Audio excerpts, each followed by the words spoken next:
boa noite. Veja agora o que é notícia no Parlamento de Minas. Começa o ciclo de prestação de contas do governo, parte do Assembleia Fiscaliza. Primeiro dia teve sabatinas sobre segurança, agricultura e meio ambiente. Escolas quilombolas sofrem com falta de professores e de infraestrutura. Fique com a gente, o Jornal da Assembleia está no ar.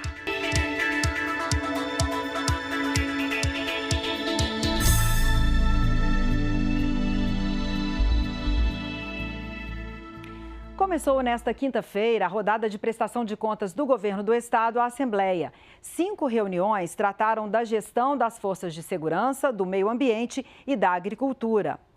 A Comissão de Segurança Pública conduziu as sabatinas dos comandantes da Polícia Militar e do Corpo de Bombeiros e da chefe da Polícia Civil. Entre as cobranças, a valorização salarial dos profissionais e ações contra o assédio moral nas corporações. Veja um resumo com o repórter Sidney Gomes. O dia começou com a sabatina do comandante-geral da Polícia Militar, Coronel Rodrigo Piassi. Deputados cobraram explicações sobre casos de suicídio na corporação. O comandante afirmou que entre 2010 e 2024 foram registradas 148 ocorrências. As motivações seriam financeiras, passionais e ligadas a transtornos psicológicos. Piassi apontou que assédio moral não foi identificado pelos estudos da PM. Informação criticada pelos parlamentares. Nós sabemos o tipo de assédio, de perseguição, que alguns, poucos, mas existem, são pessoas terríveis. Péssimos superiores fazem com seus subordinados. Perseguição que não deve acontecer, isso é algo notório e histórico dentro da polícia. Só sabe como é terrível esse tipo de situação quem já passou. E eu, como cabo, já passei por isso. A correção inflacionária do salário foi outro ponto de cobrança. A estimativa é de 37% de desvalorização do poder de compra. O comandante alegou limitações impostas pela Lei de Responsabilidade Fiscal. Todas as propostas que nós fazemos, nós temos que considerar a situação financeira do Estado, discutimos isso permanentemente, como eu disse, com as políticas, com as equipes da Secretaria de Planejamento e Gestão e da Receita, do Tesouro. Olhamos para o limite, para as leis de responsabilidade fiscal. Sobre o baixo uso de câmeras corporais em operações policiais, Piassi sustentou que ainda falta comprovar a efetividade do recurso para a implementação mais ampla. Eu sugeri que nós fizéssemos um debate mais aprofundado para trazer todas as informações que são importantes, relevantes, os dados que comprovam que é uma política importante para o próprio policial e para a sociedade. Eu vou sugerir que seja feita uma audiência pública específica. Já o comandante-geral do Corpo de Bombeiros foi questionado sobre a capacidade da corporação de atender a eventos climáticos extremos, como inundações, soterramentos e rompimentos de barragens. O militar afirmou que forças-tarefas estão treinadas para intervir nessas situações. Outra cobrança foi sobre problemas estruturais da cidade administrativa, sede do governo do estado, que fica em Belo Horizonte. 52 elevadores estão parados há 7 meses. Os prédios funcionam sem alvará dos bombeiros desde a inauguração em 2010. Do ponto de vista da legislação, os prédios Minas, Gerais, Tiradentes estão irregulares, mas eles não estão impedidos de funcionar porque tem medidas preventivas, tem saídas de emergência e que isso possibilita o funcionamento sem qualquer risco de interdição. A última sabatinada foi a chefe da Polícia Civil. Parlamentares lembraram que Minas Gerais é o segundo estado com maior número de feminicídios e cobraram mais empenho da Polícia Civil para reverter esse quadro. A gente tem taxa de elucidação de 100% dos casos em relação ao feminicídio, com investigações robustas visando a condenação desses autores de violência contra a mulher, especificamente no caso de feminicídio. O assédio moral voltou a ser assunto na prestação de contas da Polícia Civil. Participantes do encontro sugeriram a criação de um braço da Corregedoria, especialmente para a investigação desses casos dentro da corporação. O presidente da Comissão de Segurança Pública, deputado Sargento Rodrigues, que conduziu os trabalhos, apontou que a maior parte dos recursos para investimento e custeio das polícias e dos bombeiros não sai dos cofres do Estado. Para o deputado, isso mostra o descaso do governo do Estado com os servidores da área da segurança. Então, as emendas parlamentares que tem salvado, exatamente, a palavra é essa, que tem salvado a Polícia Civil, a Polícia Militar, o Bombeiro Militar. Falta ainda, Tito, um reconhecimento do governo do Estado em aportar os recursos tanto de custeio quanto despesa de capital, que seria investimento. A presença de consultoria privada em projetos da Secretaria de Meio Ambiente e o uso do Fundo de Recuperação de Bacias Hidrográficas, o FIDRO, foram motivos de questionamentos durante sabatina da secretária Marília Carvalho. A força-tarefa da Secretaria para diminuir as demandas acumuladas ao longo dos anos foi um dos resultados apresentados pela pasta. Segundo Marília Carvalho, quase 4.000 pedidos de licenças ambientais estavam sem resposta em 2016. Esse número caiu para 760 no mês passado. As infrações ambientais em análise somavam mais de 70.000 ocorrências há 4 anos. Agora são quase 12.000 a menos. Nos últimos 12 meses, a pasta fez mais de 50.000 ações de fiscalização. A secretária ainda falou sobre avanços em áreas como segurança hídrica e investimentos em tecnologia. Um dos questionamentos do deputado Tito Torres foi sobre a situação do FIDRO, o Fundo de Recuperação e Desenvolvimento das Bacias Hidrográficas. Esse fundo tem o objetivo de dar suporte financeiro a iniciativas que promovam a racionalização do uso e a melhoria dos recursos hídricos em Minas. É uma preocupação que nós votamos o projeto de lei e a gente espera agora a regulamentação do Estado para que a gente possa ter acesso a esses recursos. Agora nós estamos em fase final de regulamentação da lei que foi aprovada aqui na Assembleia Legislativa e já discutindo a previsão orçamentária para que no ano que vem a gente possa colocar o FIDRO de volta operacional. Para a deputada Beatriz Cerqueira, as ações do Estado em relação à prevenção de novas tragédias, como Mariana e Brumadinho, são atrasadas e insuficientes. Ela ainda perguntou à secretária sobre um possível conflito de interesses em um projeto ligado à regularização ambiental. O motivo são os serviços de 4 consultorias privadas pagos pela Federação das Indústrias do Estado, a FIENG, e doados à secretaria. Situação escandalosa. São 4 consultorias que hoje têm acesso ao sistema meio ambiente. Como que o grande empreendimento entra dentro da Secretaria de Meio Ambiente para fornecer produtos e serviços que deviam dizer respeito à fiscalização e à proteção ambiental? Segundo a secretária, o programa está dentro da legalidade. Além disso, tudo passa pelo crivo de especialistas das instituições da área ambiental do Estado. As revisões da norma elas vão passar por outros escrutínios após o trabalho da consultoria, como o Conselho de Política Ambiental, o Conselho Estadual de Recursos Hídricos, a nossa Advocacia Geral do Estado. Então é um processo de construção e, obviamente, isso é validado pelos nossos técnicos com muita cautela. O presidente da comissão avaliou positivamente a atuação da pasta. Nós temos dados que não são da secretaria, que são de órgãos federais, que têm tido sim a diminuição do desmatamento ilegal no nosso estado. A gente tem feito ações importantes do governo para que a gente possa realmente diminuir os taxas, fazer com que realmente o licenciamento seja mais efetivo. O Assembleia Fiscaliza ouviu também o secretário estadual de Agricultura, Pecuária e Abastecimento. Thales Fernandes explicou ações e resultados da secretaria e empresas ligadas, como Emater e Epamig. De 2009 para cá, o número de mineiros beneficiados com o título de regularização fundiária aumentou 45%. Nesse ano foram 918 até agora. Pelo Programa Nacional de Alimentação Escolar, em parceria com o governo federal, nos últimos 2 anos são mais de 14.000 agricultores familiares beneficiados em mais de 800 municípios atendidos. Também foram expostas ações como construção e manutenção de barragens usadas na produção agrícola e pecuária e distribuição de kits de irrigação. O balanço tem relação com a questão ambiental, destaque para a revitalização de bacias hidrográficas, proteção de nascentes e matas ciliares e o selo verde. Nos últimos 16 anos, não houve evidências de desmatamento em mais de 90% das propriedades rurais mineiras que cultivam café, soja, eucalipto e cana-de-açúcar. O PIB do agronegócio mineiro cresceu 6% entre 2022 e 2023, chegando a quase 230 bilhões de reais no ano passado. No mesmo período, as exportações aumentaram 13%. O secretário falou sobre investimentos no setor, como melhoria de estradas vicinais e desburocratização de procedimentos sanitários. Na fase de sabatina, um dos assuntos recorrentes foi sobre ações de fortalecimento dos mais de 220 mil produtores de leite do estado. Nós tivemos nos últimos 1 ano e meio no Brasil, um aumento desenfreado das importações. Isso nos preocupa muito porque impactou diretamente no preço que os laticínios pagam ao produtor.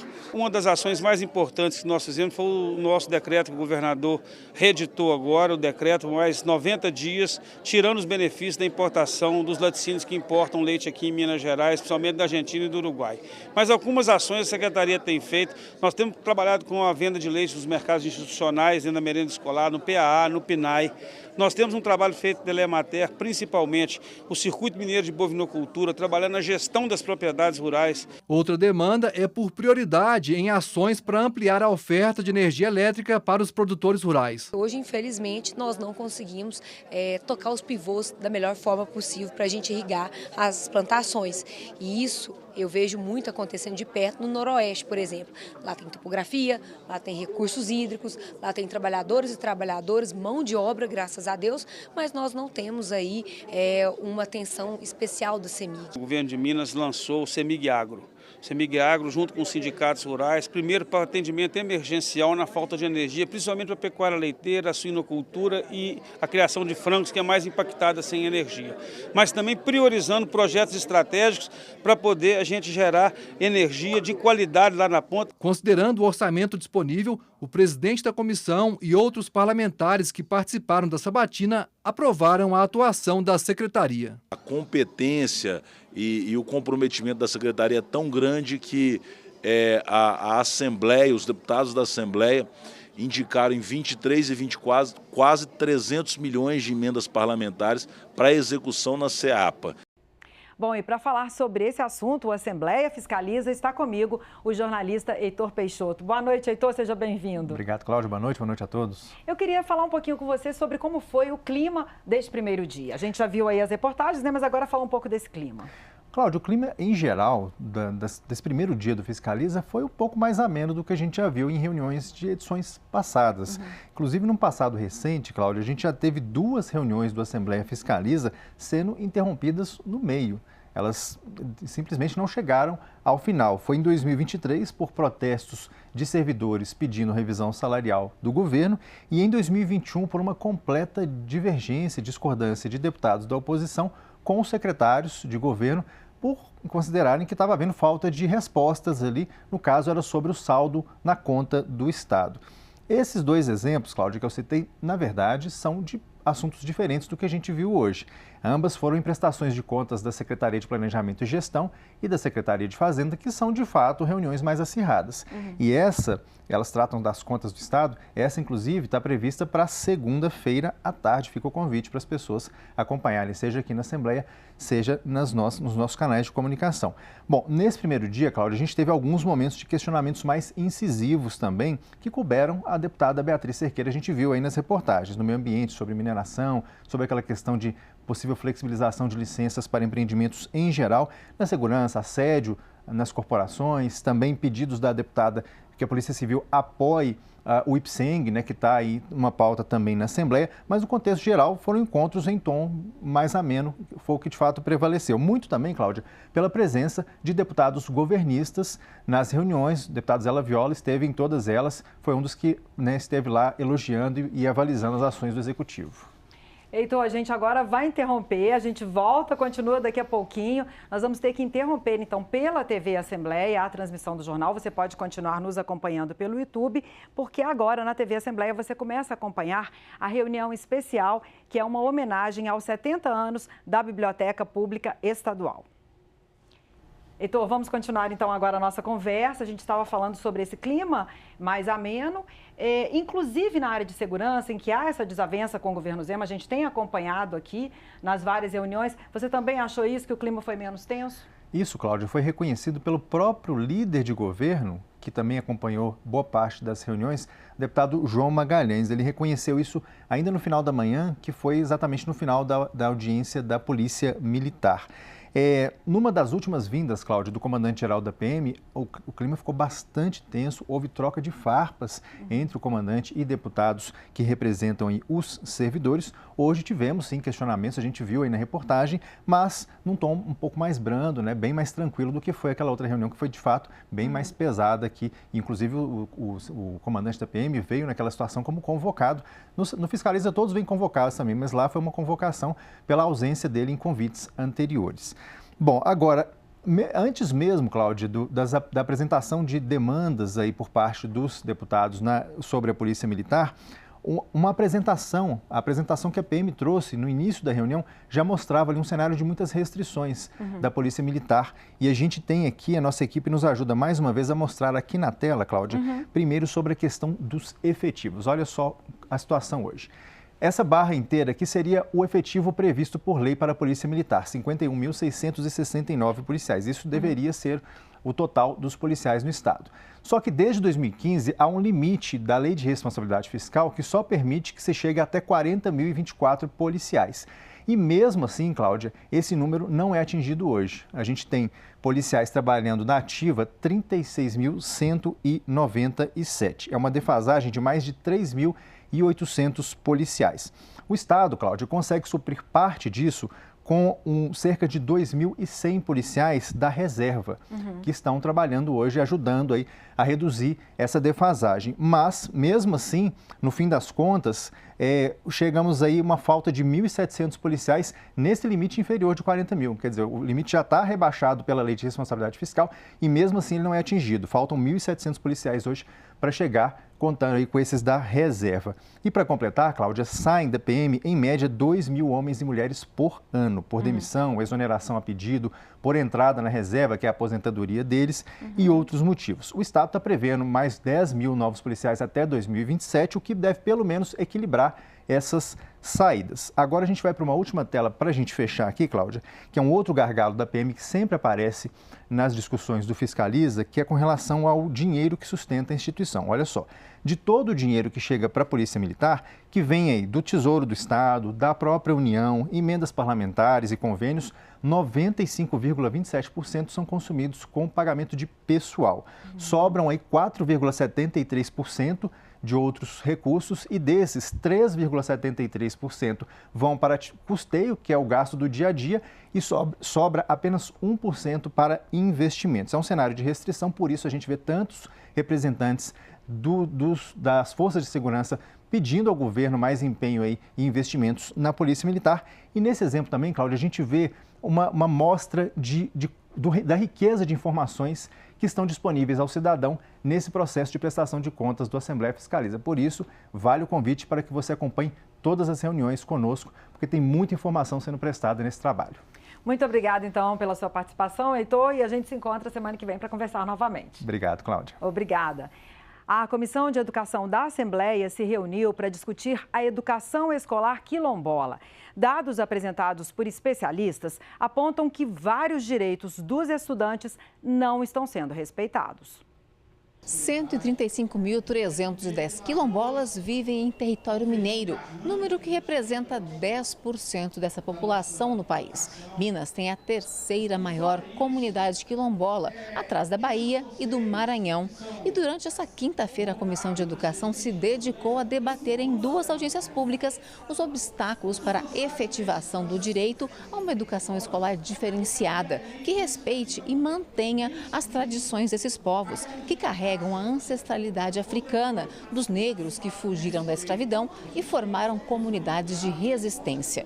Pela manhã, foram discutidos os resultados de um estudo da Universidade Federal de Minas Gerais, que apontam uma série de violações de direitos dessas comunidades. O mapeamento indica que menos da metade dos professores quilombolas trabalham dentro da própria comunidade. Tem que ser profissionais que tenham relação com a comunidade, que tenham conhecimento sobre as tradições, né, daquelas comunidades. Além disso, está instituído a educação quilombola para as escolas estaduais, mas dos municípios a gente não tem controle. Já dados do MEC indicam a precariedade das escolas cadastradas como quilombolas. Mais da metade delas não possui internet de banda larga e a cada 10 escolas, pelo menos 8 não têm bibliotecas, quadras esportivas e laboratórios de informática.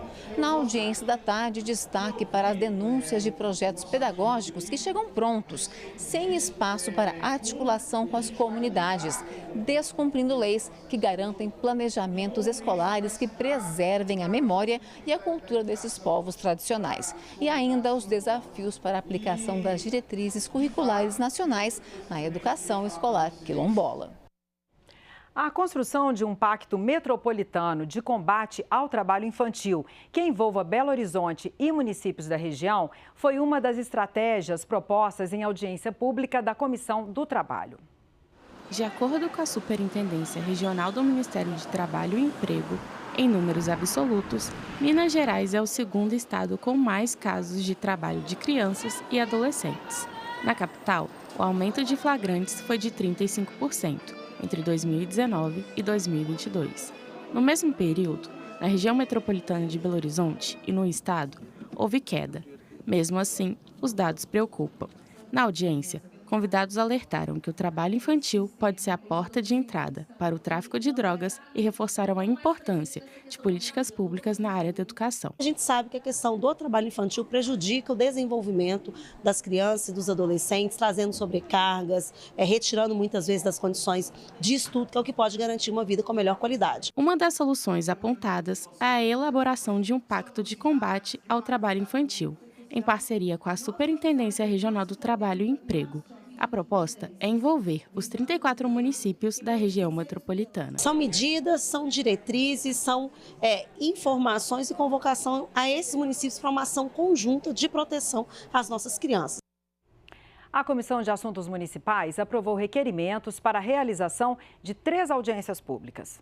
Os deputados pretendem discutir a revisão do plano diretor da cidade do Cerro, os impactos da implantação de um aterro sanitário na região do complexo da Ferradura, em Divinópolis, e dificuldades dos municípios para instalar equipamentos de energia fotovoltaica devido a limitações da rede da CEMIG.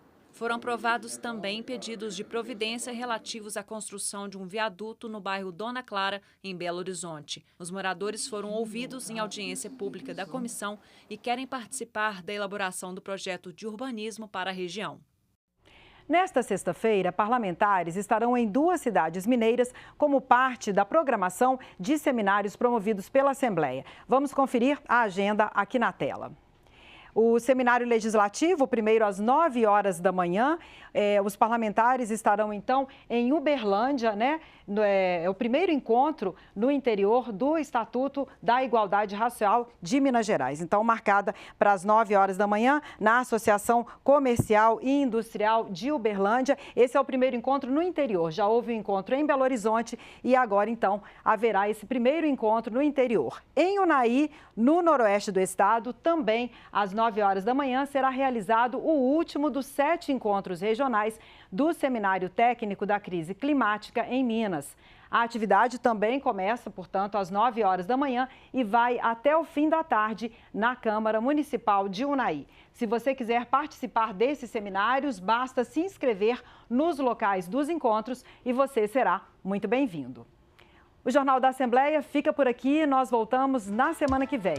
Outras notícias sobre o que acontece no Parlamento e também sobre os conteúdos da TV Assembleia, você confere no nosso portal almg.gov.br. Siga a gente, interaja com a gente também pelas redes sociais. Uma boa noite para você.